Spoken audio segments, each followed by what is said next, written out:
परम मंगलमय परात्पर अखिलेश्वर हर कारण करुणावनालय भक्तवांछा कल्पतरु तड़ित विनिंदित पीताम्बरधारी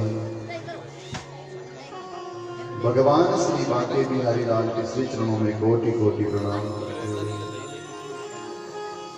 जगत जननी मां राश राशेश्वरी राधिकेश्वरी की श्री चरणों में बारंबार वंदन करते हुए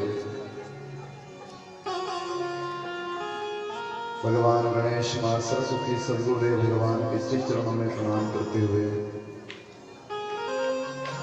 बल बुद्धि विद्या के दाता भगवान हनुमान जी महाराज के श्री चरणों में बारंबार प्रणाम करते हुए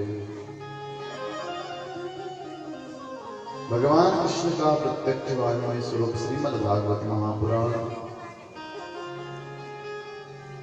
परम पूज्य आदरणीय व्यास जी महाराज सुखदेव भगवान के श्री चरणों में प्रणाम करते हुए पावन कथा में आप हम सब प्रवेश करें। विराजमान संत बंद संत चरणारविंद तो मेरे ब्राह्मण देवताओं के श्री चरणों में कोटि कोटि प्रणाम कोटि कोटि नमन करते हैं। साथ ही हमारा साथ दे रहे हैं हमारे कलाकार बंधु हमारे साउंड वाले भैया, आप सभी को जय श्री राधे जय श्री कृष्ण। इस कथा में विराजमान समस्त मातृ शक्तियां और मेरे भाई आपके हृदय में विराजमान राधा कृष्ण को मैं नमन करता हूँ, प्रणाम करता हूँ। कृष्ण कथा का चतुर्थ दिवस पावन शुभ वेला में आप हम सब प्रवेश करें। प्रेम से बोलो राधे राधे। भगवान की पावन कथा में प्रवेश करें उससे पहले बड़े भाव और श्रद्धा के साथ भगवान नाम संकीर्तन मेरे साथ सभी गाइए। बोलिए गोपाल कृष्ण भगवान की जय। राधे राधे राधे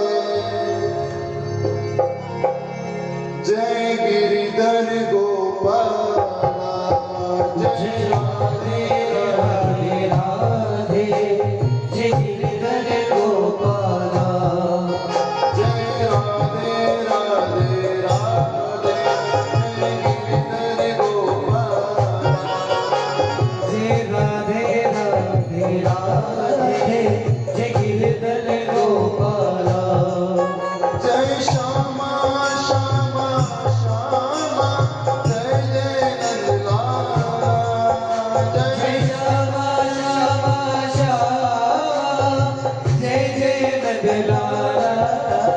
जय श्यामा श्यामा श्यामा जय जय नंदलाला जय श्यामा श्यामा श्यामा जय जय नंदलाला जय राधे राधे राधे गिरिधर गोपाला जय राधे राधे राधे जय गिरधर गोपाला राधे सभी भाव से बोले श्री राधे श्री राधे सभी मेरी बंदा हरि बोल हप हप हप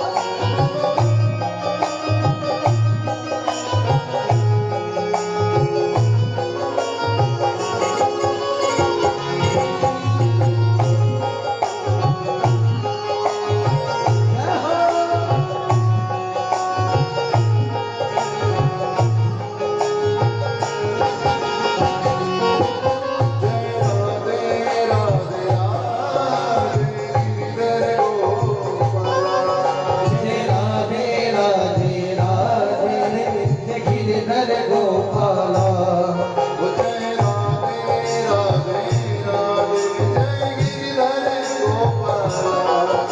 जय राधे राधे राधे जय गिरधर गोपाला जय श्यामा श्यामा श्यामा जय जय नंदलाला जय श्यामा श्यामा श्यामा जय जय नंदलाला जय श्यामा श्यामा श्यामा जय जय नंदलाला जय श्यामा श्यामा श्यामा जय जय नंदलाला जय राधे राधे राधे जय गिरिधर गोपाला जय राधे राधे राधे जय गिरधर गोपाला गोविंदा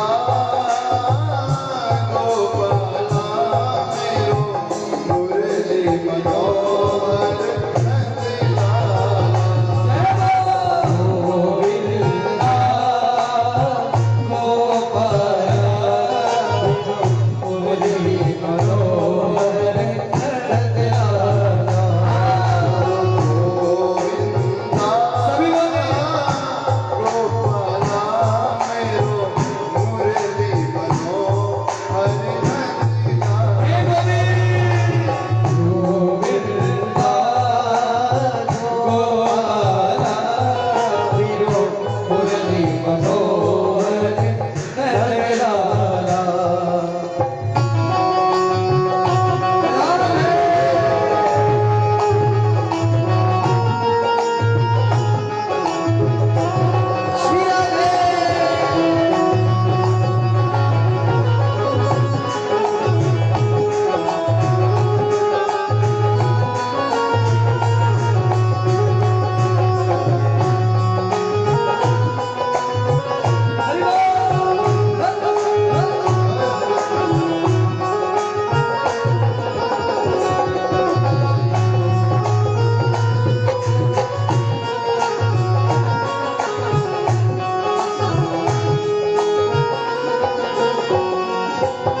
कृष्ण भगवान की जय हो, श्री राधा रानी सरकार की जय हो, श्री हनुमान जी महाराज की जय हो।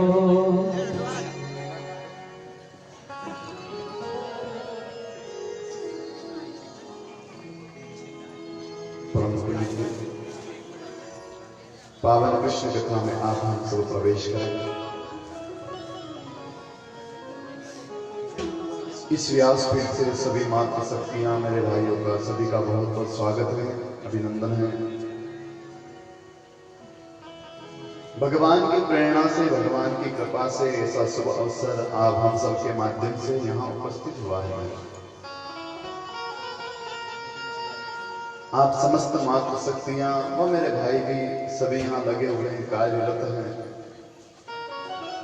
एक व्यक्ति के कार्य करने से कुछ नहीं होता। मैं कहूं कि मैं ही कथा कर दूं तो कुछ नहीं हो सकता है। आप कहो कि आप ही कथा करवा दो, उससे भी काम नहीं चल सकता महाराज। यह आयोजन ऐसा है कि इसमें सबको एकजुट होकर काम करना पड़ता है। जैसे महाराज किसी कन्या का विवाह होता है, किसी लड़के का विवाह होता है, तो उसमें सब मिलकर कार्य करते हैं। कथा भी मानो किसी कन्या का विवाह होता है, और जैसे मिलकर हम सब कार्य करते हैं, ऐसे महाराज सबको इस कथा में भाग लेना है और मिलकर कार्य करना है। धन हमने खर्च किया, धन के साथ तन भी आवश्यक है। हम देखते हैं बहुत लोग धन तो खर्चे करते हैं लेकिन तन से सेवा नहीं कर पाते। प्यारे, धन के साथ साथ तन भी आवश्यक है, तन के साथ साथ मन की भी आवश्यकता है, तब तो काम बनेगा। समस्त मातृ शक्तियां आपके द्वारा सुंदर आयोजन हुआ, बहुत बहुत बधाई के पात्र हैं आप। साथ में हमारे भाई लोग जो लगे हुए हैं महाराज, सभी यहीं के हैं, कुछ मानजनी मानस मंडल के भी कुछ भाई लगे हुए हैं। आप सबको बहुत बहुत धन्यवाद, बहुत बहुत आशीर्वाद महाराज। जब तक जीवन है कुछ कार्य ऐसा करो, कुछ कर्म ऐसा करो कि महाराज जीवन बदल जाए, जीवन संवर जाए। हम अपने लिए बहुत कुछ करते हैं, अभी तक हमने अपने लिए किया है, अपने लिए कमाया है, अपने लिए पहना है, अपने लिए ओढ़ा है, सब अपने लिए किया है। कृपया अब महाराज भगवान के लिए आगे बढ़ना है। जिस परमात्मा ने इस धरती पर हमें भेजा है प्यारे, हमारा फर्ज बनता है हम उसके लिए कुछ करें। जैसे माता पिता के द्वारा हमारा जन्म होता है तो हम माता पिता का ध्यान करते हैं कि हमारे माता पिता हमारी वजह से प्रसन्न रहें। कोशिश हम यह करते हैं कि माता पिता को हमारी वजह से हर सुख प्राप्त हो। पर मेरे भाई बहन, माता पिता को तो हम सुख देते हैं, लेकिन जिन भगवान ने हमारे माता पिता को भी जन्म दिया, कि हमारा फर्ज नहीं बनता उसके लिए भी कुछ करें। हाँ, प्रेम से बोलो राधे राधे। हमारा भी फर्ज बनता है कि जिन्होंने हमारे माता पिताओं को जन्म दिया है, उन भगवान के लिए भी कुछ करना चाहिए। मैं पुनः बहुत बहुत धन्यवाद देता हूँ उन समस्त मातृ शक्तियों का।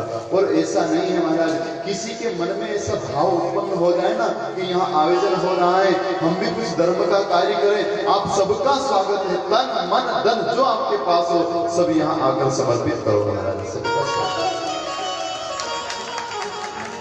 जो हमारे पास हो। कुछ माता बहन, कुछ भाई अगर संकोच करे ना कि यहाँ तो सब ये नगर वाले करवा रहे हैं या कॉलोनी वाले करवा रहे हैं, ऐसा नहीं है महाराज। आप अगर बाहर से आकर भी यहाँ सहयोग करोगे तो आपका स्वागत है, इसमें कोई मनाही नहीं। स्वागत है। पानी बाड़े नाव में, घर में बाड़े नाव, तो दोनों हाथ उलीचिए, यही सयानों का। जिस नाव में जा रहे हो और उस नाव में अगर पानी भर जाए तो समझदारी उसी में है कि दोनों हाथ से पानी को बाहर फेंका जाएगा। उसी में समझदारी। इसी प्रकार हमारे घर में जब धन आता है तो हमारा परम कर्तव्य होता है कि उस धन से कुछ दशांश भगवान की कथा में समर्पित कर दें। नहीं करेंगे तो क्या होगा? महाराज डूबने का भय बढ़ जाएगा। चोर डाकू ले जाएंगे, महाराज हॉस्पिटल में लग जाएंगे, कोर्ट कचहरी में चले जाएंगे। महाराज हमारा धन, हमारा पैसा गलत जगह क्यों लगता है? क्योंकि हम भगवान के कार्य में समर्पित नहीं करते मेरे भाई। इस बात को आप अन्यथा ना लेना। मैं ये नहीं कहता आप यही करो, जहां आपका मन करे, जहां आपको लगे कि हाँ मेरा पैसा अच्छे कार्य में लग रहा है, वहां आप समर्पित करो। महाराज धन की शुद्धि है दान से, तन की शुद्धि है सेवा से, मन की शुद्धि है हरिनाम संकीर्तन से। अगर मन शुद्ध करना है महाराज तो भजन करना पड़ेगा, तन शुद्ध करना है तो सेवा करना पड़ेगी, और धन को अगर शुद्ध करना है तो महाराज दान करना पड़ेगा, धर्म के कार्य में लगाना पड़ेगा। प्रेम से बोलो।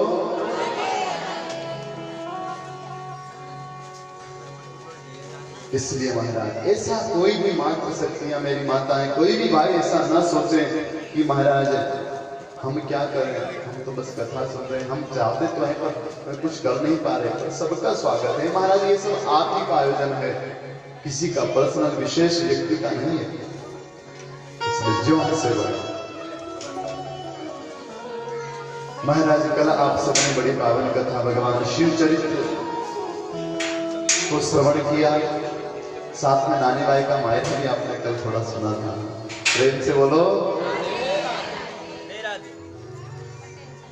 बड़ी दिव्य कथा महाराज, बड़ी अद्भुत कथा है। आइए पावन कथा में प्रवेश करें। सुखदेव स्वामी राजा से परीक्षित को यह पावन कथा श्रवण करवाते हैं गंगा के तट पर। महाराज सुखदेव जी कहते हैं, राजन मैंने तुम्हें आकृति देवहूति प्रसूति इनके बारे में बताया, दो पुत्र प्रियवत उत्तानपाद के बारे में बताया। अब राजन मैं तुमको मनुजी महाराज के एक बेटा है, नाम है उत्तानपाद, उनकी पावन कथा सुनाता हूं। और सुखदेव जी कहना प्रारंभ करते हैं कि जाये उत्तानपादश्च सुनुति सुरतिस्तयो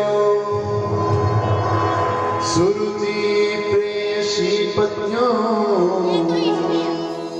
नेतरायत्सुतो ध्रुवः। सुरुचि और सुनिधि के बारे में बताया है। एक राजा है, नाम है उत्तानपाद, मनुजी महाराज के पुत्र है।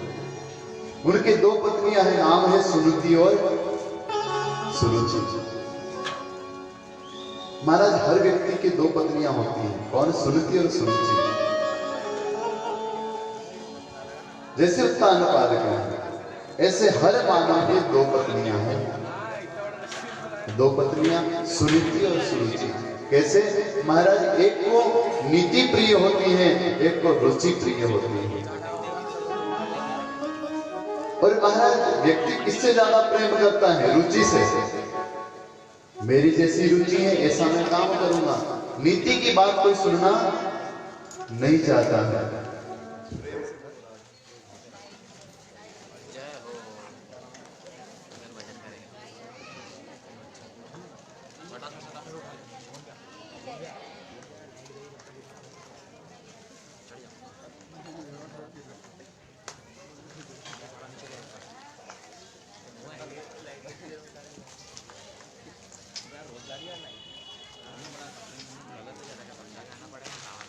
चॉकलेट है, चॉकलेट है ना, चॉकलेट है, हाँ वो कर देंगे, वो डब्बे में डाल देंगे।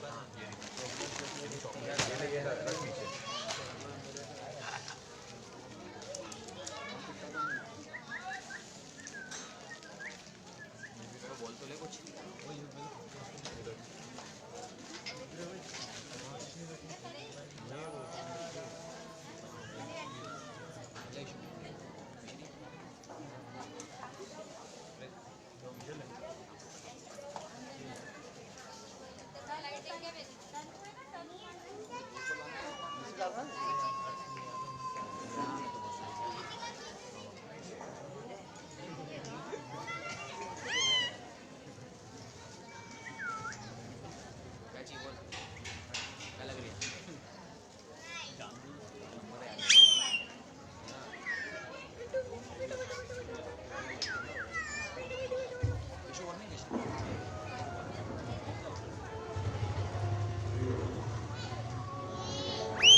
हरिओम। जय राधा। बोली गोपाल कृष्ण भगवान की। सूरिची प्रेषी प्रत्युर नेत्राय सुतो ध्रुवः। उत्तानपाद के दो पत्नियां हैं, सुनीति सुरुचि। पर महाराज उत्तानपाद सबसे ज्यादा प्रेम सुरुचि से करता है, सुनीति से नहीं करता। सुनीति के यहाँ एक बालक है, सुरुचि के एक बालक है। सुरुचि के यहाँ जो बालक है उसका नाम उत्तम है। सुनीति के यहाँ जो बालक है उसका नाम है ध्रुव। कहा जाता है जो नीति पर चलता है, जो सद्मार्ग पर चलता है, उसी के यहाँ ध्रुव जैसे महापुरुष का जन्म होता है। सुरुचि के पास उत्तम, सुनीति के पास ध्रुव। ध्रुव छोटे से बालक हैं, 4 वर्ष के। महाराज उत्तानपाद ने जो सुनीति है उसको महल से बाहर एक छोटी सी कुटिया बना दी और वहां उसको रखता है। जीवन में महाराज सबका यही हाल है। किसी से कहो ना भैया ये काम करो, इस नीति पे चलो, बोले महाराज हम नीति पे नहीं चलेंगे, हमको तो जैसा अच्छा लगेगा वैसा हम करेंगे। रुचि सबको प्रिय है, हमारी रुचि के अनुसार हम काम करते हैं, नीति के अनुसार नहीं। तो महाराज उत्तानपाद ने कुटिया बाहर बना रखी है, वहां सुनीति निवास करती है, साथ में उसका बालक है ध्रुव, वो उसके साथ रहता है प्यार। लेकिन धन्य हो महाराज ध्रुव। ध्रुव जी महाराज का एक काम है, प्रातः काल उठना, माता पिता को प्रणाम करना। अपनी माँ को प्रणाम किया, सौतेली माँ है उसको प्रणाम किया, अपने पिता को प्रणाम किया। रोज का उसका काम है। महल में जाकर प्रणाम करता है, फिर अपनी माँ के पास आता है, माँ जैसा कहती वैसा करता है, काम करता है। प्रेम से बोलो राधे राधे। एक दिन की बात ध्रुव ने पूछ लिया अपनी माँ से, माँ हम यहाँ रहते हैं और माँ सुरुचि वहां रहती पिता के पास, क्यों आप क्यों नहीं रहती हो? आपको भी वहां उनके पास रहना चाहिए ना। ध्रुव ने पूछा। सुनीति ने कहा बेटा नहीं, मैं पहले आ गई थी, मुझे बहुत समय हुआ, तुम्हारे पिता के पास ही रहती थी मैं, अब मैं यहाँ रहती हूँ। अब वो नहीं आई है ना सुरुचि, इसलिए वो उनके पास रहते हैं। ध्रुव ज्यादा कुछ कह नहीं पाए। माँ की आज्ञा का पालन करते हैं, कार्य करते हैं, भगवान का भजन करते हैं। एक दिन महाराज ध्रुव के मन में विचार आया, मेरे पिताजी उत्तम को अपने पास बिठाते, अपनी गोद में बिठाते हैं, क्यों ना मैं भी पिता के पास जाकर बैठूं उनकी गोद में। नन्हा बालक ध्रुव के मन में विचार आया, माँ से पूछा, माँ आप कहे तो मैं जाऊं? हाँ बेटा जाओ। ध्रुव जी महाराज चल पड़ते हैं अपने पिता के पास, पिता से मिलने के लिए, पिता की गोद में बैठने के लिए। जैसे ध्रुव जी महाराज पहुंचे, उत्तानपाद राज सिंहासन पर बैठे थे, एक तरफ सुरुचि बैठी हुई थी, पास में उत्तम बैठा हुआ था। ध्रुव ने जाकर कहा, पिताजी मुझे आपकी गोद में बैठना है, ध्यान देना मेरी माता बहन। ध्रुव ने कहा, पिताजी मुझे आपकी गोद में बैठना है। पिताजी देखते हैं ध्रुव को, पर महाराज हिम्मत नहीं होती कि उसको पास बुला ले। क्यों? बोले सुरुचि पास में बैठी है और वो कहे तो ध्रुव को अपनी गोद में बिठाए, अन्यथा नहीं बिठा सकते। उसी समय महाराज नन्हे से बालक ध्रुव जी पास में जाते हैं, धीरे धीरे, पिताजी मुझे गोद में बैठना है। महाराज उत्तानपाद सुरुचि की ओर देखता है, सुरुचि आंखें निकालती, बिठा मत लेना इसको। उत्तानपाद नहीं बिठाता, कुछ बोलता ही नहीं है। ध्रुव महाराज कहते, पिताजी मुझे बिठाइए ना, आपकी गोद में बैठना है, आप जैसे उत्तम को बिठाते हैं ऐसे मुझे भी अपने पास बिठाओ। उत्तानपाद कुछ नहीं कर पाता है। क्यों? बोले महाराज सुरुचि पास में बैठी। उसी समय जब बार बार ध्रुव जी कहने लगे, सुरुचि को क्रोध आता है, उठती अपने आसन से, हे ध्रुव क्या कह रहा है? बोले माँ मुझे भी पिता की गोद में बैठना है। उसी समय सुरुचि ने कहा, तुझे पिता की गोद में बैठना है? बोले हाँ, मुझे बैठने दो ना, मुझे बिठाओ ना। उसी समय सुरुचि ने बहुत बड़ी बात बोल दी, अरे ध्रुव, तुझे अगर पिता की गोद में बैठना है तो जा, पहले भगवान का भजन कर, और भगवान जब प्रसन्न हो जाए तब कहना कि मुझे सुरुचि के गर्भ से मेरा जन्म प्रदान करो मुझे, ताकि मैं उत्तानपाद की गोद में बैठ सकूं। भूल कर गई सुरुचि, आज अपने शरीर को भी भगवान से बड़ा बता दिया महाराज। पहले भगवान की तपस्या कर, वो प्रसन्न होंगे, तब मेरे गर्भ से तू जन्म लेना, उसके बाद तुझे पिता की गोद में बैठने का अधिकार प्राप्त होगा। चला जा यहाँ से। और महाराज एक तमाचा मारती है, ध्रुव जी रोते रोते अपनी माँ के पास चले जाते हैं। जैसे ही माँ के पास पहुंचे, सुखदेव जी कहते हैं, राजन ध्यान करो, नन्हा सा बालक, आंखों में आंसू है, पिता की गोद में बैठ नहीं पाया, रोते रोते जा रहा है। सुरुचि ने कहा, तपसाराध पुरुष तस्यैवानुग्रहेण में।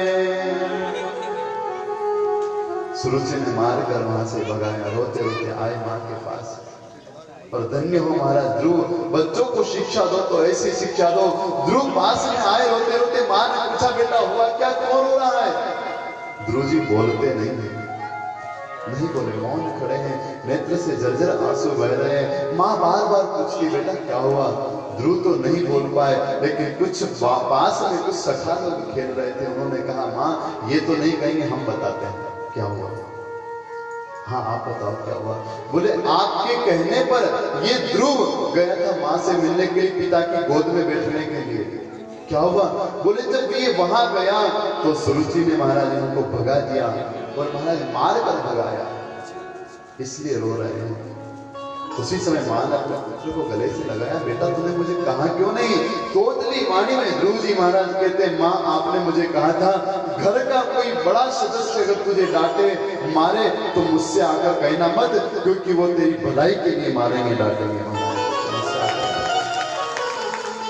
आपने कहा था मां ने।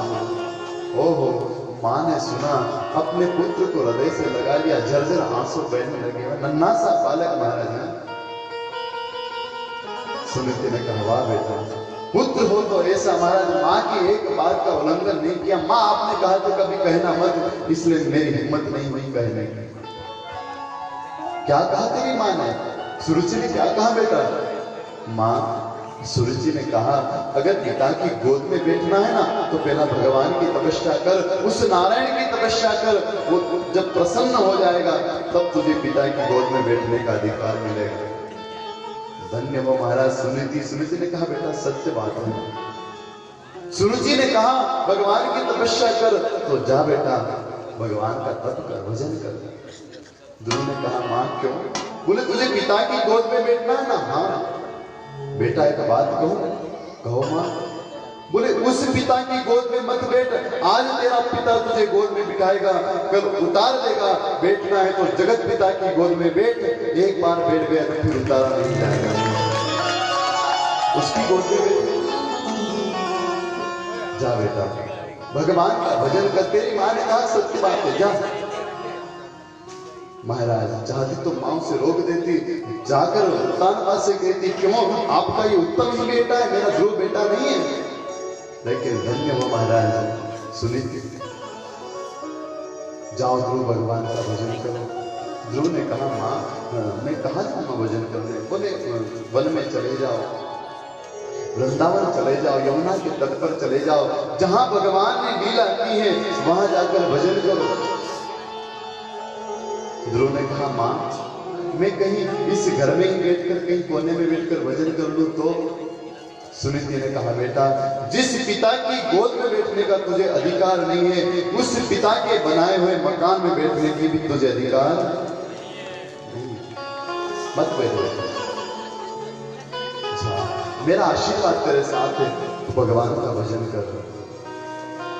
और ध्रुव जी जाने लगे। ध्रुव जी ने कहा, ठीक है मां मैं जाता हूं। ध्यान देना मेरी माता बहनों, नन्हा सा बालक है, वन में जा रहा है। जैसे ही ध्रुव जी जाने लगे, सुनीति ने रोका, बेटा रुको, इधर आओ। ध्रुव ने कहा हाँ माँ। बेटा जिस माँ ने तुझे डांटा है फटकारा उसके पास जाओ, पहले उसको प्रणाम करके आओ, अपने पिता को प्रणाम करके आओ।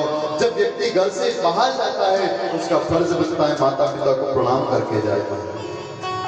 जाओ,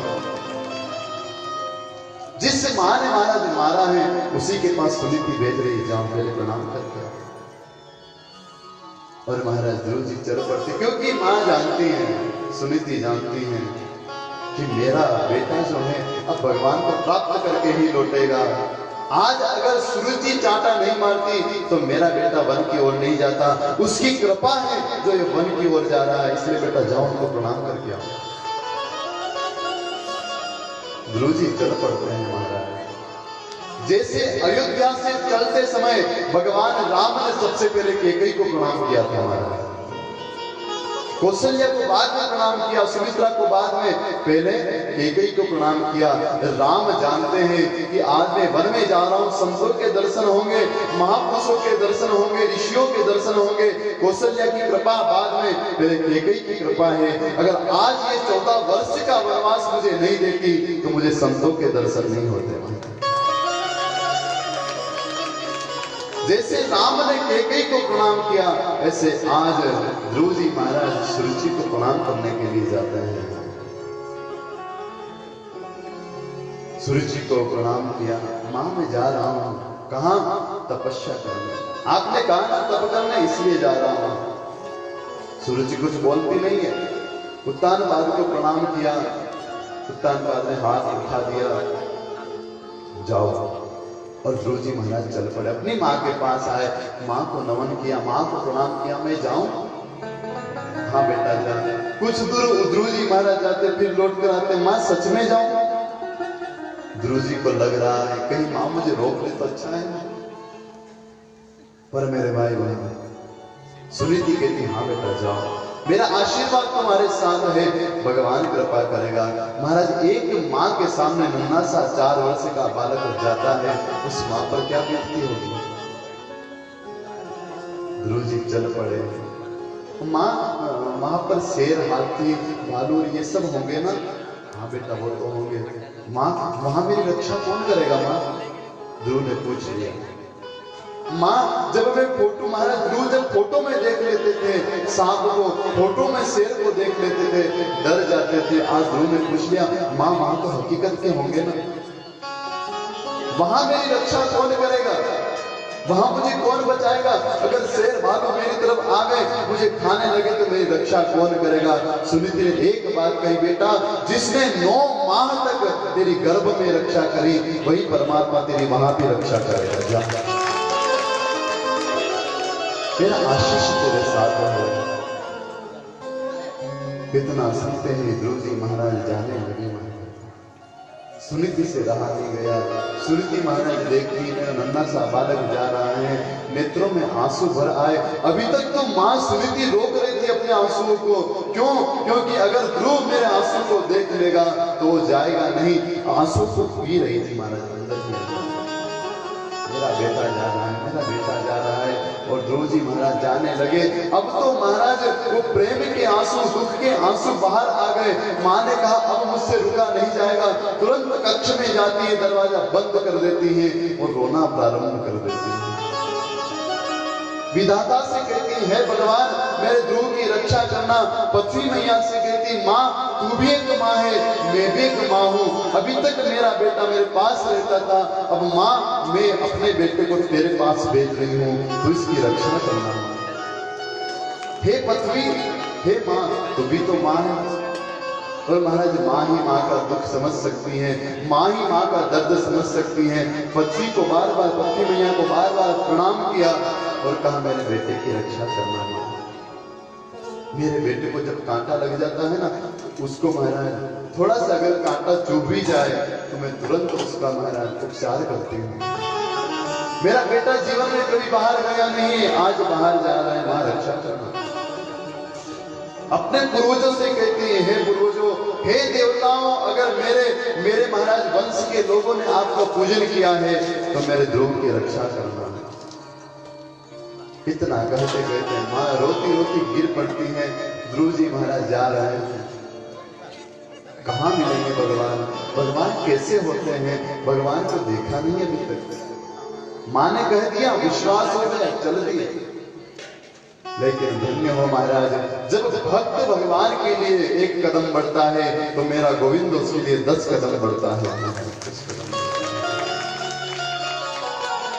किसी ने कहा है, न दुनिया के गम में सीखा है, न रात की तन्हाई में सीखा है, हमने अश्क बहाना प्यारे तेरी जुदाई में सीखा है।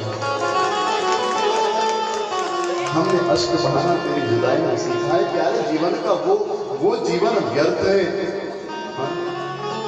जिस जीवन में भगवान की कृपा ना हो, परमात्मा हमारे करीब ना हो, वो जीवन नहीं है। प्यारे प्रयास करो जितना हो सके भगवान हमारे करीब रहे। वो जीना क्या जीना महाराज जिसमें प्रभु की कृपा ना हो। मर जाना अच्छा है जिसमें ठाकुर का दीदार ना हो। अरे अपने लिए सब जीते हैं, अपनों के लिए सब जीते हैं, पर कभी दूसरों के लिए जियो ना, मजा आएगा, आनंद आएगा। अपने लिए तो दुनिया करती है मेरे भाई बहन, हम भोजन करेंगे हमारा पेट भरेगा, उसमें इतना आनंद नहीं आएगा जब किसी भूखे को भोजन कराओगे उसमें आनंद आएगा। खाकर खुश मत हो प्यारे, खिलाकर खुश हो जाओ। कोई रो रहा है उसको हंसा दो, बड़ी प्रसन्नता होगी महाराज। कोई अगर रो रहा है, कोई दुखी है, तो मैं सच कहता हूं एक बार उसको हंसा दो, भगवान आपके जीवन में प्रसन्नता भर देंगे महाराज, मुस्कुराहट भर देंगे। करो तो सही महाराज। सब अपने लिए करते हैं, अपनों के लिए करते हैं, कभी दूसरों के लिए करके देखो, बड़ा आनंद आता है। कभी दूसरों के लिए भी जीकर देखो, अपने लिए सब जीते हैं। ध्रुव जी जा रहे हैं, मन में विचार आया, कौन रक्षा करेगा, कौन मेरा ध्यान रखेगा। मेरे भगवान को पता लग गया, नन्हा सा बालक मेरी भक्ति के लिए आ रहा है। उसी समय महाराज भगवान सावधान हो जाते हैं, नारद जी को भेजा। नारद जी महाराज तुरंत पहुंचते हैं ध्रुव के सामने। जैसे ध्रुव ने देखा, ओहो संत बाबा आए हैं, तुरंत दंडवत प्रणाम किया। महाराज प्रणाम, आशीर्वाद दिया नारद ने। नारद ने कहा, बेटा कहां से आ रहे हो, कहां जा रहे हो?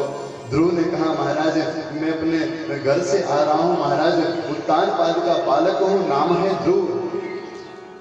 अच्छा, बोले हाँ। उसी समय नारद जी ने कहा, अरे ध्रुव, आपका जो शरीर है, आपका जो मस्तक है, बड़ा तेज चमक रहा है कि अहो तेज क्षत्रिया मानभंग ममृष्यता। क्या बात है, इतने तीव्रता से कहां जा रहे हो? ध्रुव ने कहा, महाराज मैं भक्ति करने जा रहा हूं, भगवान का भजन करने के लिए जा रहा हूं। अच्छा, बोले हाँ।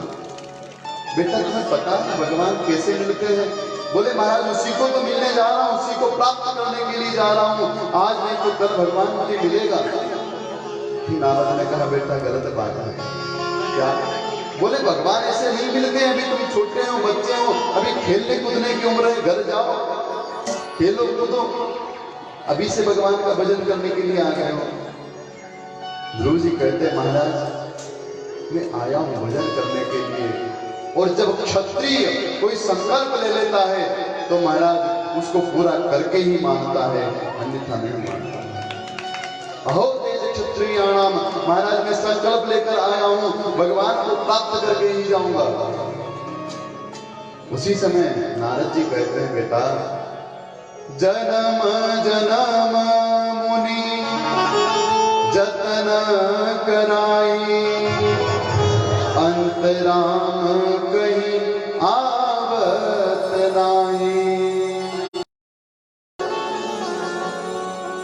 बेटा जन्म जन्म से महात्मा लोग, संत लोग भजन किया करते हैं, लेकिन प्रभु के दर्शन नहीं होते।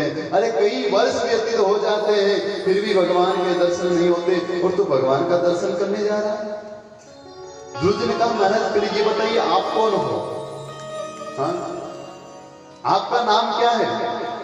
उसी समय ध्रुव कहते हैं कि आप कोई संत तो नहीं लगते हो। नारद ने कहा, भैया मैं संत हूं। बोले नाम क्या है? बोले नारद। ध्रुव जी ने कहा झूठ बोलते हो आप। क्यों? बोले मेरी माँ कहा करती थी जिसको नारद मिल जाए उसको भगवान मिल जाते हैं, जिसको महाराज नारद मिल जाते हैं, नारद की कृपा हो जाती है, नारद उसको भगवान के मार्ग पर लगा देता है। आप तो भगवान से मुझे अलग कर रहे हो, आप नारद नहीं हो सकते, आप झूठ बोलते, कौन हो? नारद जी समझ गए पक्का चेला है महाराज। ध्रुव ने कहा महाराज मेरी माँ कहती है नारद जिसको मिल जाए महाराज नारद की कृपा हो जाए उसको भगवान मिल जाते हैं, आप तो दूर कर रहे हो मुझे भगवान से, सच बताओ कौन हो? नारद ने बुलाया पास में, बेटा इधर और सर पर हाथ घुमाया, हाँ मैं वही नारद हूँ, मैं जिसके ऊपर हाथ रख दूं फिर भगवान उसके करीब हो जाते हैं, महाराज भगवान हो जाते हैं।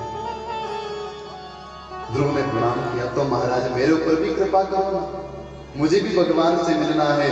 उसी समय महाराज नारद जी कहते बेटा चिंता मत कर, आज ये नारद तुझे आशीर्वाद देता है, दुनिया भगवान को ढूंढती है लेकिन मैं तुझे आशीर्वाद देता हूँ, भगवान तुझे ढूंढते ढूंढते तेरे पास आएंगे। ये मेरा आशीर्वाद है। लोग भगवान को ढूंढते हैं लेकिन चिंता मत कर, ये नारद आशीर्वाद देता है, 6 माह के अंदर अंदर भगवान तुझे ढूंढते हुए तेरे पास आ जाएंगे। चल बेटा मैं एक मंत्र देता हूं उसका जाप कर यमुना के तट पर। और नारद जी सुंदर मंत्र देते हैं, ओम नमो भगवते वासुदेवाय, ओम नमो भगवते वासुदेवाय, ओम नमो भगवते वासुदेवाय।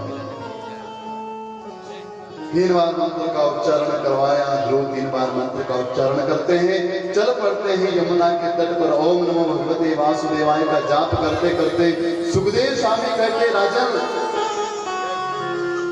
ध्रुव जी महाराज भगवान का जाप करने के लिए बैठ जाते हैं और कितना कठोर तप किया ध्रुव ने महाराज, 1 माह तक तो कुछ फल खाते हैं, फल को छोड़ दिया, दूसरे माह से महाराज फल को छोड़ने के बाद पत्ते खाते हैं, पत्तों को भी छोड़ दिया, फिर पानी पीकर भगवान का भजन करते हैं।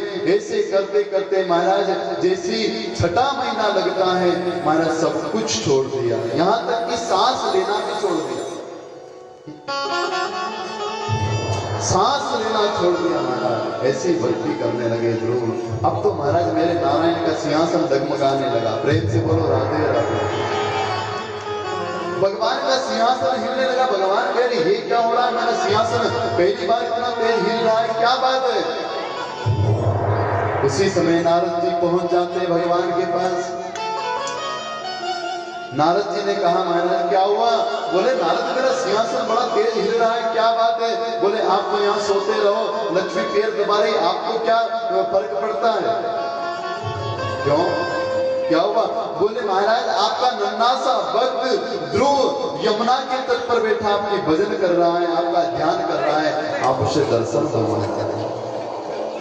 उसने महाराज जल पीना छोड़ दिया, अन्न का त्याग कर दिया, यहाँ तक कि वायु को भी अपने पास नहीं रखता है, सांस लेना छोड़ दिया। ओह भगवान कहते कहाँ है ध्रुव? बोले महाराज आनंद वन में यमुना के तट पर। भगवान ने कहा नारद मैं अभी जाता हूँ, क्योंकि महाराज जिस शिष्य की जिम्मेदारी गुरु ले लेते हैं फिर महाराज गुरु ही आगे का काम करते हैं। नारद की महाराज ध्रुव की जिम्मेदारी नारद ने ले ली, मैं तुझे भगवान से मिलाऊंगा बेटा चिंता मत कर। और फिर महाराज गुरु जब जिसकी जिम्मेदारी ले ले शिष्य को, फिर तो आनंद से सोते रहो महाराज, क्या गुरु जो गुरु करेगा वो ठीक है महाराज। और नारद जी ने कहा महाराज जाओ उस ध्रुव को दर्शन दो। उसी समय महाराज नारद जी महाराज के कहने पर भगवान तुरंत ध्रुव के सन्मुख प्रकट हो जाते हैं। बोलो नारायण भगवान की। जैसे ध्रुव के सामने प्रकट हुए, ध्रुव से कहा बोलो बेटा क्या चाहिए, वरदान मांगो। ध्रुव महाराज नेत्र नहीं खोलते, क्यों? बोले महाराज एक छवि भगवान के ध्रुव के अंदर बैठी हुई थी, वो छवि अंदर थी, नेत्र नहीं खोलते हैं। उसी समय महाराज भगवान समझ गए कि मेरा छोटा सा स्वरूप ध्रुव के अंदर बैठा हुआ है, जब तक वो बाहर नहीं आएगा, ध्रुव नेत्र नहीं खोलेंगे। भगवान सूक्ष्म रूप से ध्रुव के अंदर प्रवेश करते हैं, अंदर की छवि को बाहर लाते हैं, और जैसे ही बाहर लाए ध्रुव ने नेत्र खोल दिए। ध्रुव देखता है, अरे कहाँ गए मेरे भगवान? तो सामने देखा भगवान चतुर्भुज नारायण खड़े हैं। बोलो नारायण भगवान की जय। नारायण को देखा, ओ ध्रुव ने कहा प्रभु प्रणाम।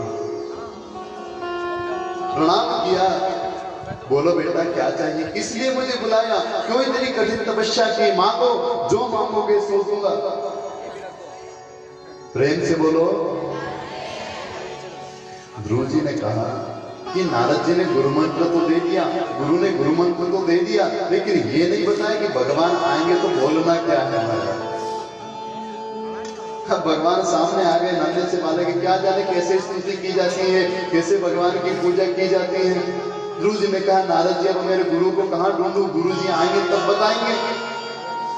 भगवान समझ गए कि ध्रुव स्तुति करना चाह रहा है, मुझसे कुछ बोलना चाह रहा है, पर बोल नहीं पा रहा है। उसी समय अपने हाथ में था शंख, शंख को जैसे ध्रुव के कपोल पर लगाया। जैसे ही कपोल पर लगाया, हिंदी तो छोड़ो, हमारा संस्कृत में बोलना प्रारंभ कर दिया ध्रुव ने। जैसे ही शंख लगाते हैं, ध्रुव बोल उठते हैं कि योऽन्तः प्रविश्य मम वाचमिमां प्रसुप्ता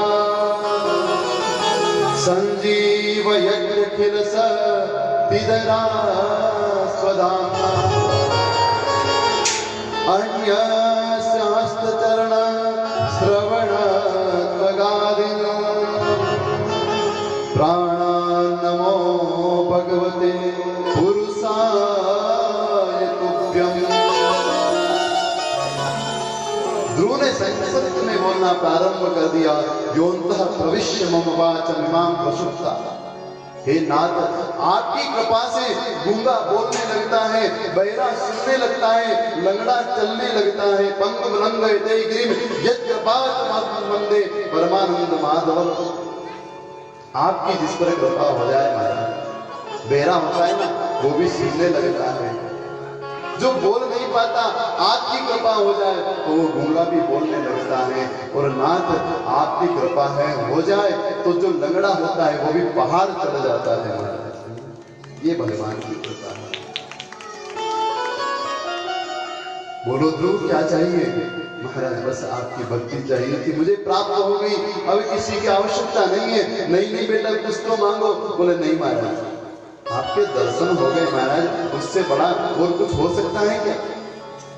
जिसके सामने भगवान आ जाए, भगवान से मुलाकात हो जाए, महाराज फिर और क्या चाहिए? और किसी चीज की आवश्यकता नहीं है।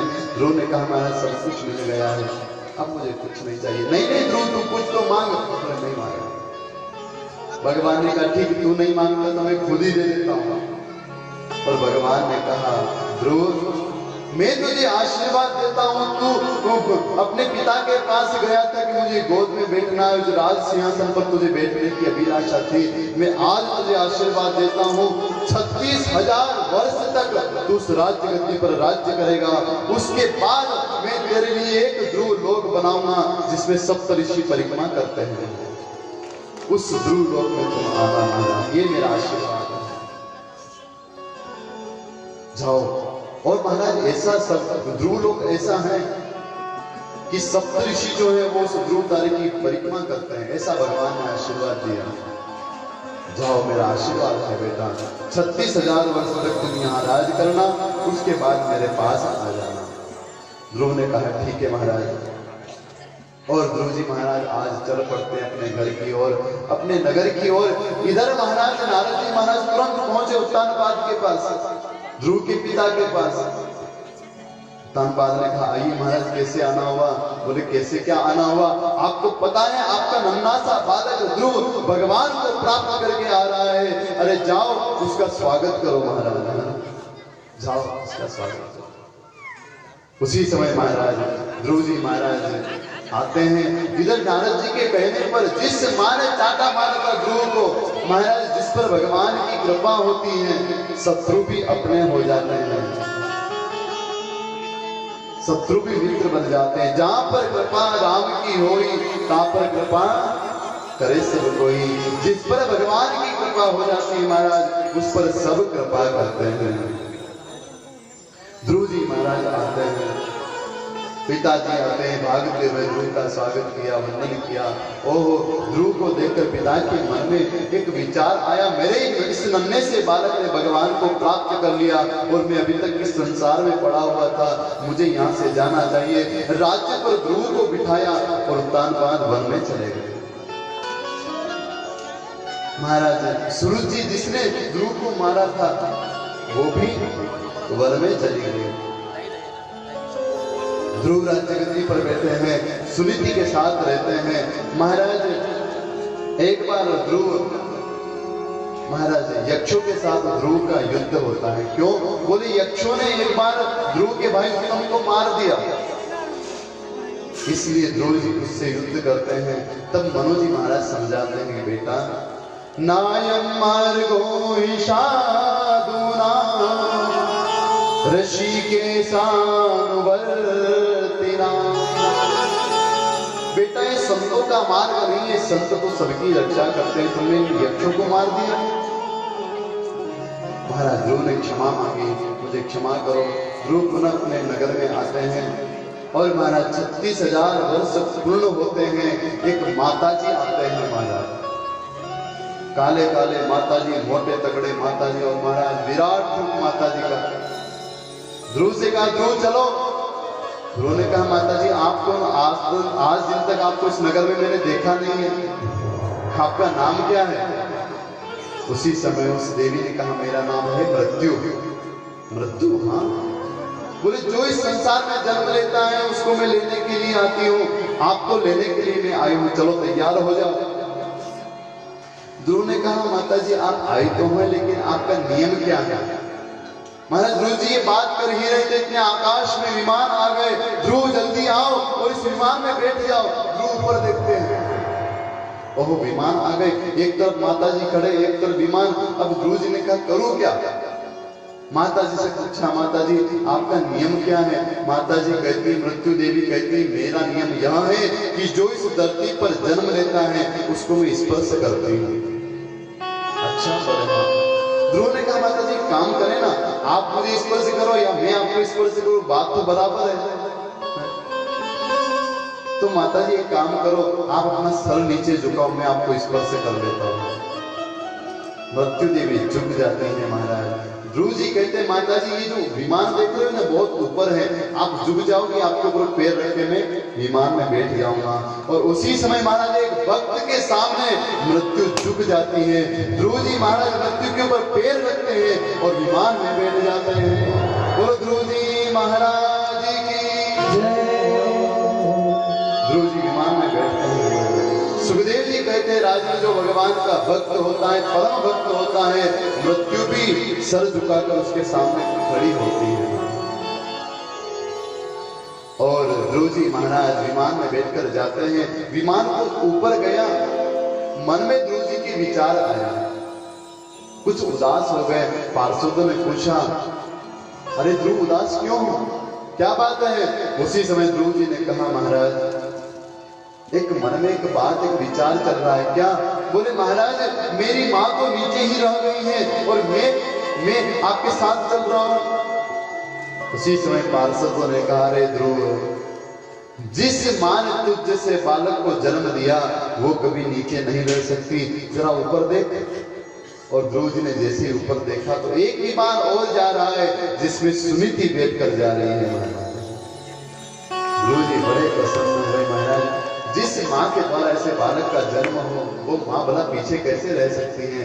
और ध्रुव जी महाराज आकाश मार्ग से भगवान के धाम ध्रुव लोक में चले जाते हैं। बोलो ध्रुव जी महाराज की। सुखदेव जी कहते राजा इस प्रकार भगवान की कृपा से ध्रुव जी महाराज को पावन भगवान का धाम मिला। हम भी प्रयास करें। महाराज लोग कहते हैं भगवान आते नहीं, भगवान की कृपा नहीं होती। प्रयास करो, कोशिश करो। अरे ध्रुव के सामने स्वयं मृत्यु झुक गई महाराज। मृत्यु जिसके सामने झुक जाए। और महाराज मृत्यु के ऊपर पैर रखकर ध्रुव जी महाराज चले गए। प्रयत्न करो, प्रयास करो, कोशिश करो, कोई साधारण बात नहीं है। बड़े बड़े ऋषि जो तप करते हैं, कई वर्षों तक जीवित रहते हैं महाराज, 100 वर्ष नहीं, हजारों वर्षों तक जीवित रहते। कैसे? क्योंकि वो भजन के माध्यम से मृत्यु पर विजय प्राप्त कर लेते हैं। प्रेम से बोलो राधे राधे। इसलिए प्यारे, जीवन में प्रयत्न करते रहो, कोशिश करते रहो, लगन लगाते रहो। भगवान आज नहीं तो कल, कल नहीं तो परसों जरूर आपको प्राप्त होंगे। इसलिए आइए हम भी उस भगवान को बुलाते हैं, जैसे ध्रुव पर कृपा करी महाराज, ऐसे हम पर भी कृपा करना। बोली गोपाल कृष्ण भगवान की जय हो, श्री राधा रानी सरकार की जय हो। अरे राम जीरो नाम माने मीठो घड़ो लागे रे। राम जीरो नाम मन मीठो लागे रे। अरे राम जीरो नाम माने मीठो घड़ो लागे रे। राम जीरो नाम मन मीठो लागे रे। अरे मीठो घड़ो लागे रे, मन चोखो घड़ो लागे रे। मीठो लागे रे, मन चोखो लागे रे। अरे मीठो घड़ो लागे रे, मन चोखो घड़ो लागे रे। हरि मीठो लागे रे, मन चोखो लागे रे। अरे राम जीरो नाम माने मीठो घड़ो लागे रे। राम जीरो नाम माने मीठो लागे रे। ओ राम जीरो नाम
बाके बिहारी लाल की जय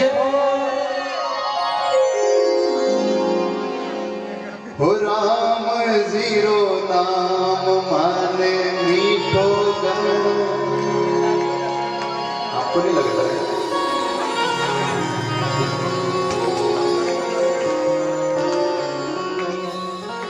अरे मीठो गणो लागे रे मन चोखो गणो लागे रे हो राम जीरो नाम माने मीठो गणो लागे रे।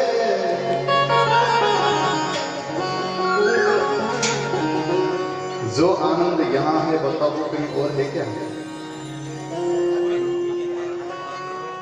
यहाँ जो आनंद आता है महाराज वो आनंद कहीं और है ही नहीं। क्यों? क्योंकि यहाँ आनंद नहीं है, आनंद का सागर है महाराज। हर जगह आपको खुशी मिल जाएगी, प्रसन्नता मिल जाएगी, लेकिन यहाँ क्या मिलेगा? आनंद। जो आनंद सिंधु सुख राशि, यहाँ सागर है महाराज। जितनी डुबकी लगाना चाहो कोई मनाही नहीं है महाराज, जितनी डुबकी लगाना चाहो महाराज उतना आनंद आएगा महाराज। यहाँ जो रस बरसता है उसको पीने के बाद और प्यास बढ़ती है, दूसरा रस पीते हैं तो उसको पीने के बाद तृप्ति हो जाती है, लेकिन ये ऐसा रस है जितना पियोगे उतनी और इच्छा होगी महाराज, और पिला दो ना। हाँ 4 दिन हो गए, 3 दिन और बच्चे, 7 दिन बाद कहोगे महाराज तो और कथा सुनाना। ये रस ही ऐसा है महाराज। मेरे भाई सुखदेव जी जब राजर्षि परीक्षित को ये कथा सुनाते हैं ना तो परीक्षित को भूख नहीं लगती, प्यास नहीं लगती। क्यों? बोले महाराज ये रस जब कानों के माध्यम से हृदय में जाता है तो भूख प्यास पता नहीं कहां चली जाती, पता ही नहीं लगता महाराज। ये वो रस है महाराज, वो आनंद है। यहाँ बैठने के बाद, अच्छा एक बात बताओ, आप कथा सुनने यहाँ बैठते हो, आपको घर की याद आती है क्या? नहीं आती। क्यों नहीं आती? कहीं बाहर जाते हैं हम, शादी ब्याह में जाते हैं या किसी फंक्शन में जाते हैं तो वहां जाकर कुछ देर बैठते और तुरंत घर फोन लगाते हैं, हाँ बेटा क्या चल रहा है? क्यों? बोले महाराज रहा नहीं जाता है, घर की याद आती है। यहां से क्यों नहीं फोन लगाते हो? क्योंकि महाराज यहाँ बैठने के बाद घर की याद नहीं आती, यहाँ बैठने के बाद संसार की याद नहीं आती, यहाँ बैठने के बाद बेटे की याद नहीं आती, यहाँ बैठने के बाद बहू की याद नहीं आती, यहाँ बैठने के बाद तो सांवरिया सेठ की याद आती है, उसकी याद आती है। यहाँ बैठने के बाद संसार की याद नहीं आती महाराज। ये कथा का एक वैशिष्ट है, ये प्रभु की लीला है। सुखदेव जी कहते हैं राजन इस प्रकार मैंने तुम्हें ध्रुव का पावन चरित्र सुनाया, इनके वंश में और भी बहुत सारे राजन राजा होते हैं। अब मनु जी महाराज के एक पुत्र नाम है प्रियव्रत, इनका चरित्र सुनाता हूँ। प्रियव्रत कैसे हैं? कि प्रियव्रत भागवत आत्मा राम कथे मुने ग्रहे रमत यनमूलम कर्म बंध पराभव। प्रियव्रत भागवत आत्मा राम कथम मुने। प्रियव्रत किसको कहते हैं? प्रियव्रत जिसको सब प्रिय लगे महाराज, जिसका व्रत प्रिय हो, जिसका व्रत उपवास प्रिय हो, उसका नाम है प्रियव्रत। हम कल तो एकादशी रहे हैं, कल तो शिवरात्रि रहे हैं, कल तो जन्माष्टमी रहे हैं, लेकिन जन्माष्टमी करने के बाद कहते हैं मेरा वो शत्रु मर जाए, ऐसा करते हैं। तो ये प्रिय व्रत नहीं हुआ। अरे महाराज हम जो व्रत करते हैं, व्रत के बाद किसी का अहित चाहते हैं, वो सच्चा व्रत नहीं है। व्रत करने के बाद तो सबकी प्रसन्नता चाहे, वही प्रिय व्रत है, उसी को प्रिय व्रत कहा जाता है। सुखदेव जी कहते हैं राजन, प्रियव्रत, जो प्रियव्रत है आत्मा राम अपनी आत्मा में रमण करते हैं, स्वयं भागवत है महाराज, भागवत के श्लोकों का गुणानुवाद गाते हैं महाराज। इन्हीं के वंश में पुत्र होते हैं आग्नेन्द्र, आग्नेन्द्र के होते हैं नाभि, नाभि के होते हैं महाराज ऋषभदेव। अभी जो अवतार चल रहा है वो किसका है? ऋषभदेव जी महाराज। बोलो ऋषभदेव भगवान की जय हो। ऋषभ अवतार चल रहा है। इसके बाद कल्कि अवतार आएगा, जब इस कलयुग पर बहुत अत्याचार होने लगेगा, सारे लोग अधर्मी हो जाएंगे, पाखंडी हो जाएंगे, सब महाराज स्वार्थ के लिए एक दूसरे से प्रेम करेंगे। उस समय भगवान कल्कि रूप में अवतार लेंगे। महाराज ऋषभदेव जी जो हैं, इनके 100 पुत्र हैं, सबसे बड़े जिनका नाम है भरत, और उन्हीं भरत के कारण इस देश का नाम हुआ है। बोलो भारत भूमि की जय हो। महाराज इस देश में कौन कौन भरत हुए हैं आपको पता है? जिनके नाम से हमारे देश का नाम भारत हुआ। पहले महाराज शकुंतला नंदन भरत, जो महाराज बचपन में ही शेरों के साथ खेला करते थे। दूसरे महाराज भगवान राम के परम भाई भरत, कैकेयी नंदन भरत, और एक महाराज ऋषभदेव के पुत्र भरत। और महाराज इनका बड़ा सुंदर चरित्र है। ऋषभदेव जी के 100 बेटे हैं, 100 में सबसे बड़े हैं भरत। समय समय पर माता पिता को चाहिए कि अपने बच्चों को मोबाइल ना दे तो ज्ञान देना है। समय समय पर ऋषभदेव जी अपने 100 बेटों को बिठाकर सुंदर सुंदर ज्ञान देते हैं।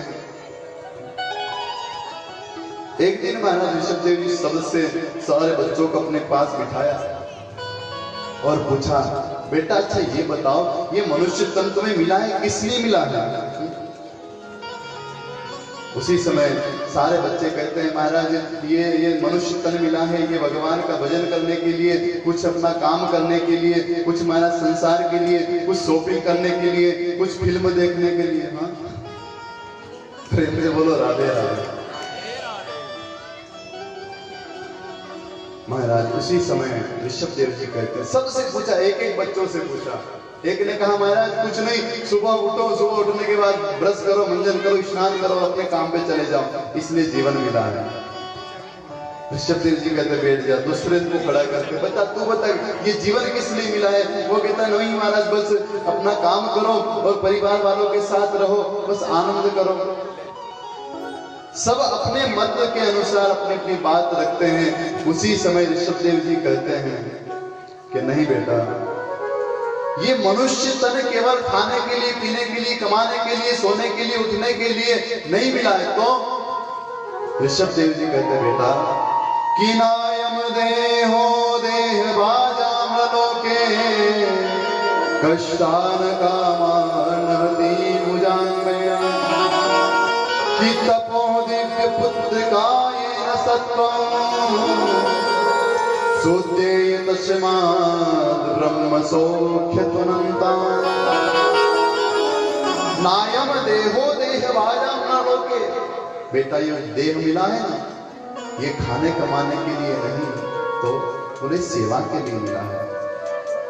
जिसका शरीर सेवा करता है, जिसका मन सेवा करता है, बेटा सेवा के लिए तन मिला है। और ये मानव तन ही है जिससे सेवा हो सकती है महाराज, और कोई सेवा नहीं कर सकता। कुत्ते बिल्ली सेवा नहीं कर सकते महाराज, ये मनुष्य तन ही है, इससे सेवा होती है। प्रेम से बोलो राधे राधे। इसलिए बेटा सेवा करो। नायम देहो देह भाजाम न लोके कष्टान कामान नहति भुजांगया। और बेटा जब ये मानव तन मिलता है, इस तन से ही भगवान की भक्ति हो सकती है, इस तन से ही संतों की सेवा हो सकती है, इस तन से ही हरि की कथा सुनी जाती है, और इस तन से ही महाराज सारे कर्म होते हैं। अच्छा, आपने किसी कुत्ते बिल्ली को मुस्कुराते हुए देखा है? उनको हंसते हुए देखा है? नहीं। क्यों? बोले महाराज वो अगर आधी रात को हमारे सामने आके हंस देना तो हम पंडित जी के पास जाए, आज कुत्ता मेरे सामने देखकर क्यों हंसा महाराज, हमारे ऊपर कोई संकट तो नहीं आने वाला। बिल्ली हमें देखकर मुस्कुराते तो महाराज रात की नींद गायब हो जाती, क्यों हंसी? क्यों महाराज? उनकी हंसी भी महाराज अपवित्र है, वो हंसते तो भी महाराज अपशकुन होता है। लेकिन मानवों को अधिकार मिला हुआ है, मेरी माताओं बहनों भाइयों, आपको अधिकार मिला है मुस्कुराने का। कुछ लोग तो महाराज कथा में ऐसे बैठे रहते महाराज, पूरा पर्वत इनके ऊपर गिरा पड़ा होता, पूरे अपसेट होकर मुंह लटका कर। ये क्या है? अरे प्यारे 4 दिन की जिंदगी है, पता नहीं कब गुजर जाए, मुस्कुराते रहो, हंसते रहो,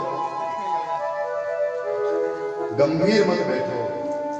अच्छा, आपने भगवान कृष्ण को कोई तस्वीर ऐसी दिखी जिसमें भगवान थोड़ा सा मुंह लटका कर बैठे हो या खड़े हो? देखा है क्या? नहीं देखा। क्यों? भगवान कहते हैं जैसे मैं मुस्कुरा रहा हूं। महाराज प्रभु के जीवन में क्या क्या घटना न घटी, महाराज स्वयं के बेटा संतों का अपराध कर रहे हैं, बताओ। कृष्ण के पुत्र यदुवंशी ने संतों का अपराध कर दिया, भगवान की सुनते नहीं, बलराम की सुनते नहीं है, और द्वारिका भी समुद्र में डूब गई, सब कुछ समाप्त हो गया। लेकिन उस समय भी मेरा सांवरिया सेठ मुस्कुरा रहा है, हंस रहा है। क्यों? बोले भगवान कहना चाहते हैं महाराज जिस सिचुएशन में रहो, जिस कंडीशन में रहो, जिस जगह रहो, जहां रहो, मुस्कुराते रहो, हंसते रहो, खिलखिलाते रहो। महाराज सुखदेव जी वर्णन करते हैं, आज ऋषभदेव जी अपने पुत्रों को समझाते हैं, बेटा ये मनुष्य तन मिला है ना, इसी से भगवान का भजन हो सकता है, इसी से भगवान की पूजन हो सकती है। मैं जानता हूं सब महाराज अपने लिए नहीं करते, अपनों के लिए करते, करना चाहिए, लेकिन कुछ समय है। मैं फिर कहूंगा यह कथा नहीं महाराज, यह हमको समझाने के लिए एक सत्संग रखा गया है, हमारा जीवन बदलने के लिए सत्संग रूपी ज्ञान रूपी गंगा यहाँ प्रवाहित हो रही है। और महाराज जितना हम परिवार के लिए करते हैं ना, उसमें से 10% भगवान के लिए करो। बहुत जी लिया प्यारे हो गए, बस अब थोड़ा इधर मुड़ जाओ महाराज, भगवान की ओर मुड़ जाओ। किसी ने बड़ी सुंदर बात कही है महाराज, हम भगवान के लिए करते हैं, भगवान हमारे लिए क्या करता है? मेरे भाई बहन, जीवन में आपने कभी कल्पना नहीं की होगी इतना भगवान मेरा सांवरिया सेठ आपके लिए करेगा। जरा बढ़ो तो सही आगे। कोई कहता है कि पत्थर हटा रहा हूं किसी और के लिए, मैं घर बना रहा हूं किसी और के लिए, मैं घर बना रहा हूं किसी और के लिए, पत्थर हटा रहा हूं किसी और के लिए। महाराज हम करते हैं, किसी न किसी के लिए करते हैं। मेरे भाई बहन, कुछ समय उस भगवान के लिए। ऋषभदेव जी कहते हैं, बेटा नायम देहो देह भाजाम न लोके, बेटा ये मनुष्य तन मिला है केवल खाने पीने के लिए नहीं, भगवान का भजन करने के लिए। इस प्रकार महाराज नित्य प्रतिदिन ऋषभदेव जी ज्ञान देते हैं। एक दिन महाराज ऋषभदेव जी ने कहा, चलो अब मुझे भगवान की भक्ति वन में जाकर करना चाहिए। अपने बड़े पुत्र भरत को राज्य गद्दी पर बिठाया, ऋषभदेव जी चले गए वन में। प्रेम से बोलो राधे राधे, अरे अच्छे से बोलो राधे राधे। भोजन करके नहीं आए क्या महाराज? ऋषभदेव जी तो चले जाते हैं वन में भजन करने के लिए, लेकिन ऋषभदेव जी के पीछे पूरी जनता पड़ जाती है, सारे लोग चले जाते हैं ऋषभदेव जी के पीछे। क्यों? बोले लोगों को पता है बहुत बड़े महान संत हैं, चलो इनसे कुछ पूछते हैं। महाराज कुछ भाई अपना हाथ दिखाते हैं, कुछ कुंडलियां दिखाते हैं। ऋषभदेव जी कहते हैं, यार ये कहां से आ गए महाराज? इन सबसे तो पीछा छुड़वाने के लिए मैं यहाँ जंगल में आया, लेकिन जंगल में भी सारे लोग आ गए, क्या करूं? तो ऋषभदेव जी ने एक महाराज लीला करी, नाटक किया। क्या? ऋषभदेव जी ने कहा अगर ऐसे साफ सुथरे रहेंगे और अच्छे से रहेंगे ना तो ये दुनिया पीछा नहीं छोड़ेगी महाराज। इसलिए उन्होंने अपवित्र रहना प्रारंभ कर दिया। महाराज वन में बैठ गए, जो पुराने कपड़े थे वो पहन लिए और महाराज बैठे हैं। मक्खियां आसपास दौड़ रही हैं, नहाते नहीं है महाराज। कुछ कुछ संत महाराज नाटक ऐसे करते हैं लोगों को दूर रखने के लिए कि ये दूर चली जाए, जनता हमारे पास आए नहीं। तो ऋषभदेव जी ऐसे बैठे हैं और महाराज एक चीज और की, उनके पास रखा था एक पत्थर, उस पत्थर को उठाकर अपने मुख में रख लिया। सारे लोग कहते हैं अरे हम तो इसको बहुत बड़ा तपस्वी बाबा समझ रहे थे, ये तो कितना पागल लगता है, ये कोई बाबा नहीं, चलो यहाँ से, चलो निकलो यहाँ से। सारे लोगों ने पीछा छोड़ दिया बाबा जी का और सारे लोग आ जाते, अरे ये पागल वागल, देखो इसके मुख में पत्थर अंदर रखा हुआ है, ये कोई संत है क्या?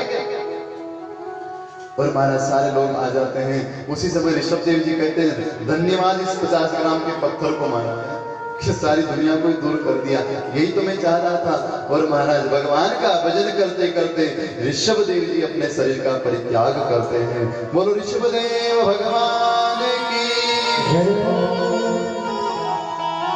इधर महाराज भरत जी महाराज राज्य गद्दी पर विराजमान है। भरत जी को पता लगा मेरे पिता ने अपने शरीर का परित्याग कर दिया, मुझे भी पिता के मार्ग पर चलना चाहिए। और महाराज अपने पुत्र को राज्य गद्दी पर बिठाया, भरत जी भी वन में चले गए।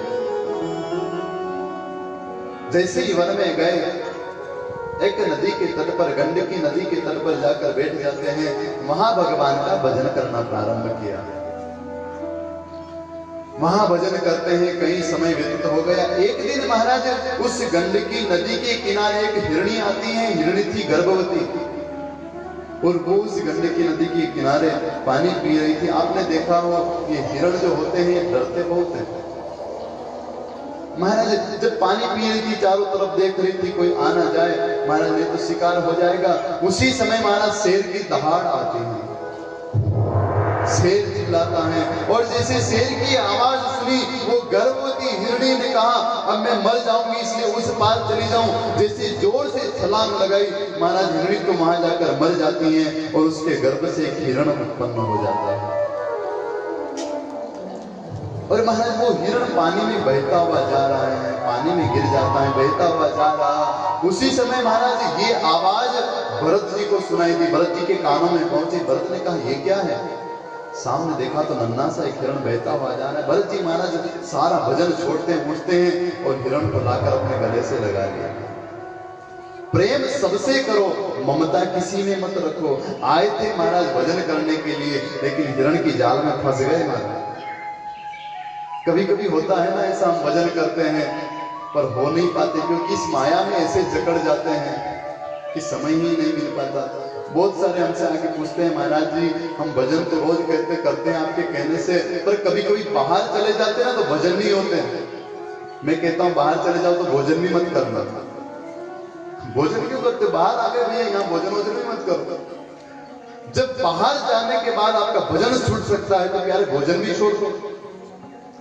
संकल्प होना चाहिए, मन में दृढ़ विश्वास होना चाहिए। जब तक भजन नहीं होगा, जब तक भगवान के नाम की एक माला नहीं घुमाऊंगा, जल भी ग्रहण नहीं करूंगा, मैं सच कहता हूं आपका नियम कभी खंडित नहीं होगा। संकल्प ले लो। जब तक महाराज मैं भजन एक माला भगवान के नाम की नहीं घुमाऊंगा, एक ग्रास भी अपने मुख में नहीं रखूंगा, फिर आप गांव की बात तो छोड़ो, शहर की बात तो छोड़ो, विदेश भी चले जाओगे तब भी आपको भगवान का भजन करना ही पड़ेगा। नियम बनाओ। महाराज हम तो वहां चले गए थे तो वहां तो अव्यवस्था थी, नहाने का ठिकाना नहीं, ये नहीं वो नहीं। तो प्यारे ये सब ठीक है, तू भजन ही छोड़ सकता, खाना नहीं छोड़ सकता।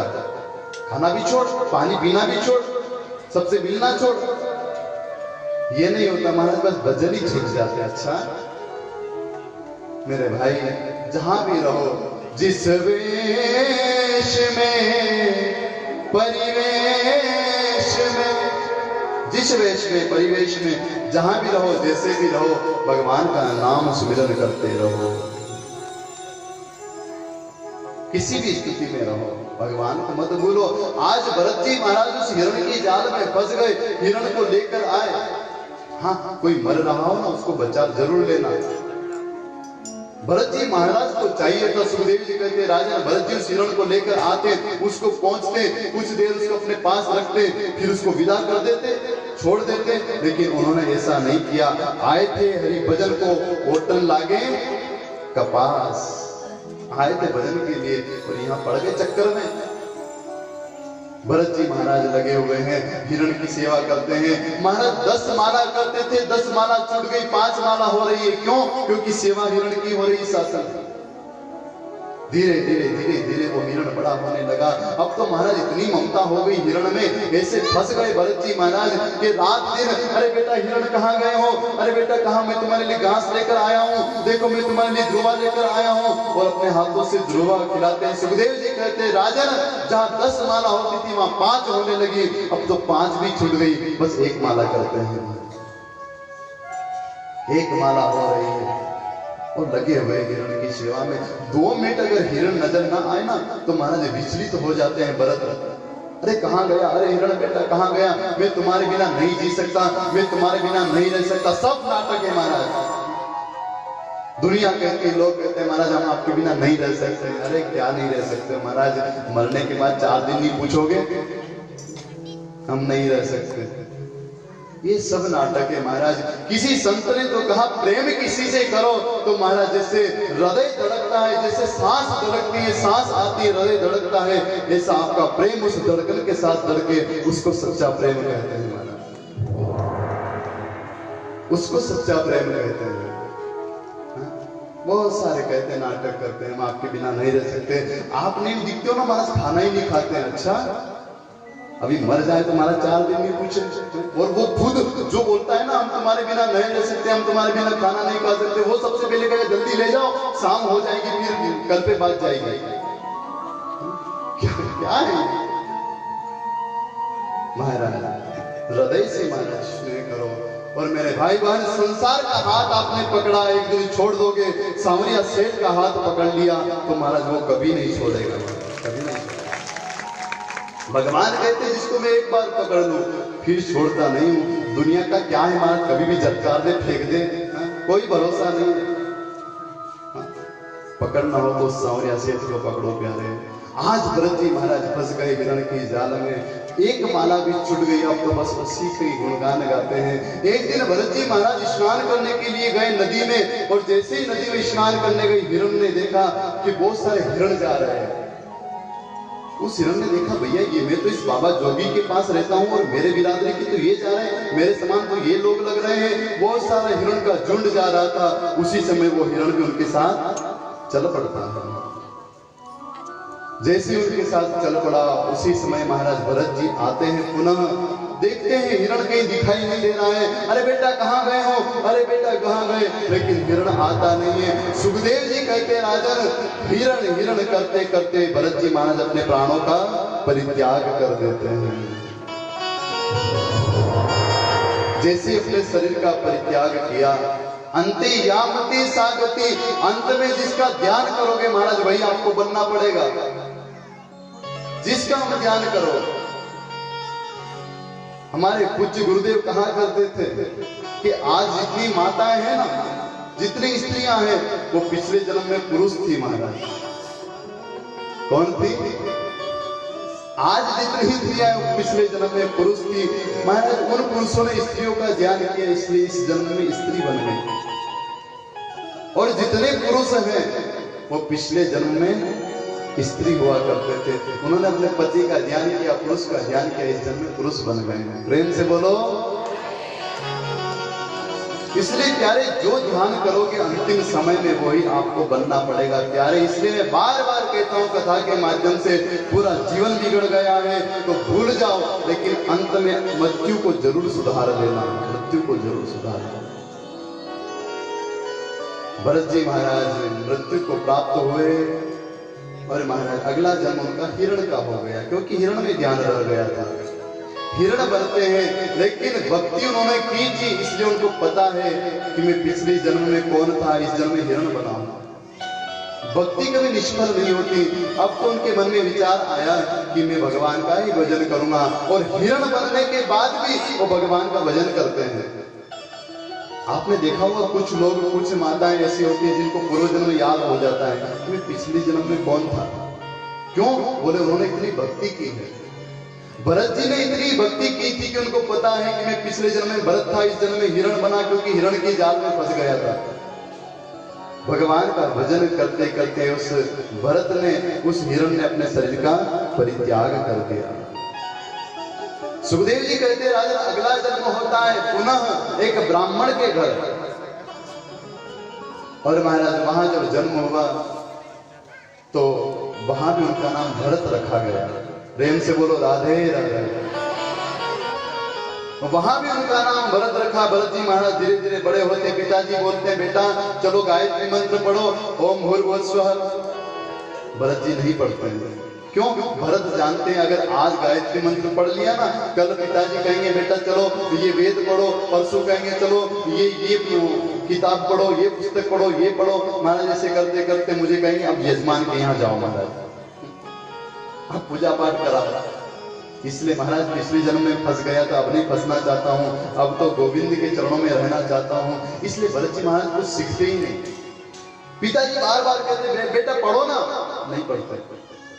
एक दिन महाराज अंतिम समय चल रहा था भरत के पिता का, उसी समय भरत जी को कहते हैं बेटा कुछ पढ़ ले, तेरा होगा क्या, देख तेरे 4 भाई कितना कमाते हैं। माता पिता को बड़ी चिंता होती है कि हमारे बेटे का क्या होगा। 4 भाई अच्छे हैं, और अगर एक भाई ठीक से काम नहीं करता, सीधा साधा होता, तो माता पिता बार बार कहते हैं मेरे सीधे बालक का क्या होगा। महाराज सब हो जाएगा, ठाकुर ने निश्चय कर रखा है, उसने जो लिखा है वो उसके भाग्य में होगा। आप और हम कौन होते हैं? जो होना है उसको कोई टाल नहीं सकता प्यारे। पिताजी कहते कहते मर जाते, और अंतिम समय में पिता ने कहा तो जड़ के जड़ है, इसलिए उनका नाम हो गया। बोलो जड़ भरत महाराज की जय हो। जड़ भरत नाम हो गया। भरत जी महाराज घर में बैठे हुए होते हैं। महाराज सब प्रेम से रह रहे थे, 5 भाई प्रेम से रहते हैं, पर महाराज जैसे ही 4 भाइयों का विवाह हुआ कि दरारें पड़ना शुरू हो गई। महाराज भरत जी महाराज घर का कोई कामकाज करते नहीं है। उसी समय जो दूसरे भाई थे ना, उनकी पत्नियां कहती हैं अरे तुम्हारा भरत ये कुछ करता धरता नहीं है, हम भोजन बनाती है आके खा लेता है और पड़ा रहता है एक जगह, इससे कौन ना कुछ काम करे। सारे भाई कहते इससे क्या कहो, इसलिए पिताजी की नहीं सुनी, हमारी कहां से सुनेगा। लेकिन भरत जी महाराज को कोई फर्क नहीं पड़ता है, कोई कुछ भी कहो महाराज। उन्होंने तो अपने मन को ऐसा बना लिया था, यहाँ महाराज किसी को कुछ कह दे तो आग लग जाए। लेकिन धन्य हो महाराज भरत, मन में मौन है, कुछ बोलते नहीं है।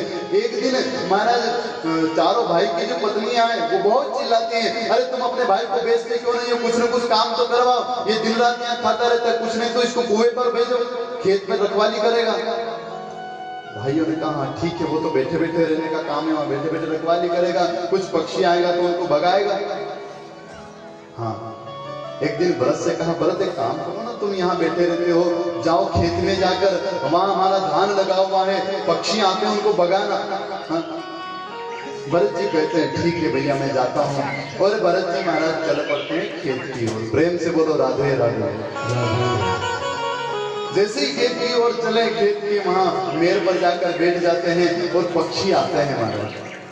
पक्षियों को भरत जी महाराज देखते हैं। भरत तो महाराज ब्रह्म है, स्वयं संत है, वो तो किसी को दुख देना नहीं चाहते। उन्होंने कहा अरे ये सब मेरा नहीं, ये सब उस राम का है, ये सब उस परमात्मा का है, मैं इनको क्यों भगाऊं। भाइयों ने कहा था पक्षियों को भगाना, लेकिन भरत जी महाराज नहीं भगाते हैं, भगाते नहीं उल्टे बुलाते हैं।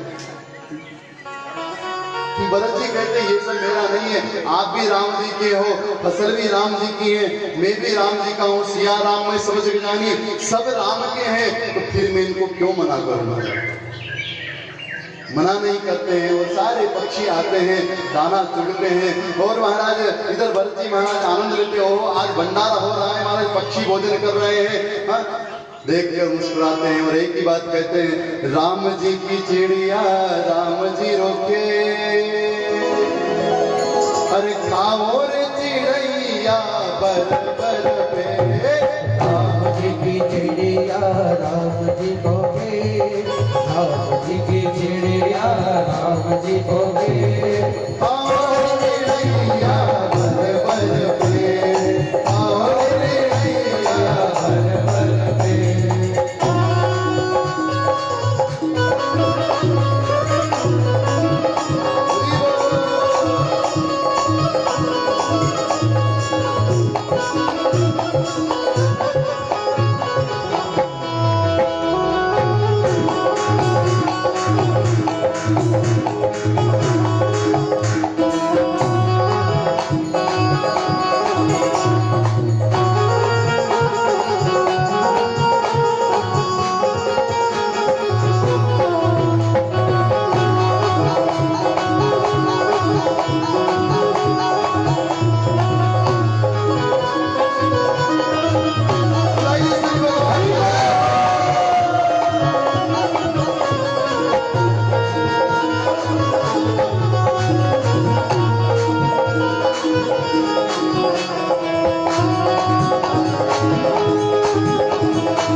राम जी ले नहार राम जी ले, राम जी रे, अरे राम जी ले नहार राम जी ले, राम जी है दे नहार राम जी है दे, तो खाओ रे चिड़ैया बर बर पे, तो हो रे चिड़िया हर मन पे, राम जी की चिड़िया चिड़िया चिड़िया चिड़िया चिड़िया चिड़िया चिड़िया, राम जी की चिड़िया राम जी रोके, राम जी की चिड़िया राम जी हो गए, तो खाओ रे चिड़ैया ये चिड़िया भन भन पे, तो खाओ रे चिड़ैया बर बर पे। और चिड़िया भन भन पे।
राम जी रोके